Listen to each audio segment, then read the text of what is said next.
Happy Holi. নমস্কার, আমার আরও একটি নতুন ব্লগে তোমাদের সবাইকে স্বাগত। এই বছর দোল পূর্ণিমার দিনে মা বাবার পায়ে আবির দিতে যেতে পারিনি, কারণ তোমরা তো দেখলেই যে আমাদের বাড়িতে দোল উৎসবের একটা প্রোগ্রাম করা হয়েছিল, যেখানে সবাই মিলে খুব আনন্দ করেছি। আর বাবা সত্যি বাড়ির থেকে আর বেরায় না, আর মাও যেহেতু এখন কাজ করে, তা মায়ের আর সময় হয়ে ওঠে না। ওই কারণে না আর মাকে আর বাবাকে এই বছর আর বলা হয়নি। তো বাড়িতেই আমরা খুব আনন্দ করেছি। যখনই ভেবেছি যে যাব, তো বাবাই বললো আজ আর যেতে হবে না, কাল একবারে আমিও যাব।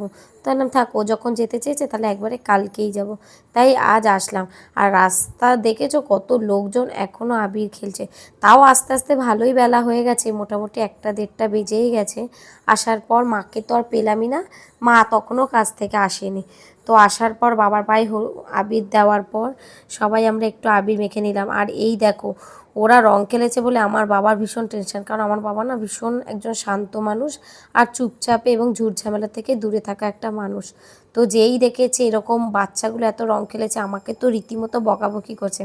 আমিও বললাম তুমি চুপ করো তো, বছরে একটা দিন একটু খেলবে বাচ্চা কাচ্চা, ও ঠান্ডা লাগবে না, আমি ঠিক আছি, আমি আছি তো। আর আমার বাবা তো ভীষণ গেছে, হ্যাঁ তাড়াতাড়ি বাড়িতে গিয়ে স্নান করা, এত কেউ রং খেলে, মানে উনি জীবনে এইসব পছন্দ করে না, তো ওই কারণে অন্যান্য বাচ্চারাও করুক, আর করার পর যাতে ঠান্ডা না লেগে যায়, এই চিন্তাই আমার বাবার বিশাল চিন্তা হয়।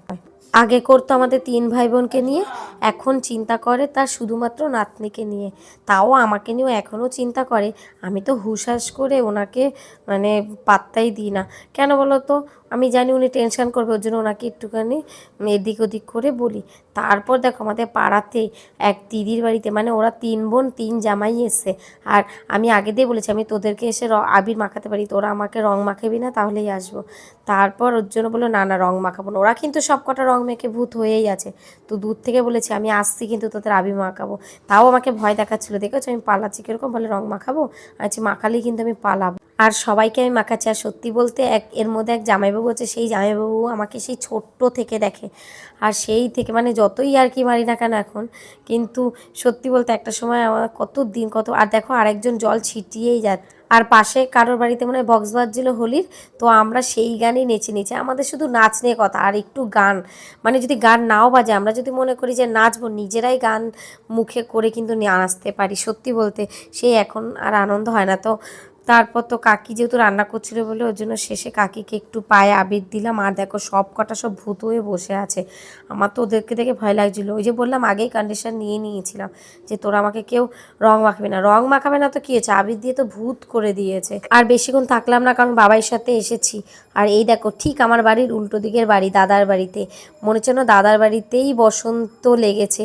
এত সুন্দর নানা রঙের রঙিন ফুল, চোখটা দেখে যেন একদম সার্থক হয়ে গেল। তারপর দেখো আমরা বাড়ি যাচ্ছি, আমি কিন্তু তিনটে বাচ্চাকে নিয়ে এসেছি। তারপর তো বাড়ি আসার পথে মনার সাথে দেখা হয়ে গেল। আজ তাহলে আমার ব্লগটা এখানেই শেষ করছি। যদি ভালো লাগে তাহলে একটা লাইক কমেন্ট শেয়ার করো, আর যারা এখনো আমার চ্যানেলটা সাবস্ক্রাইব করোনি তাতে সাবস্ক্রাইব করে দাও। Tata, bye bye.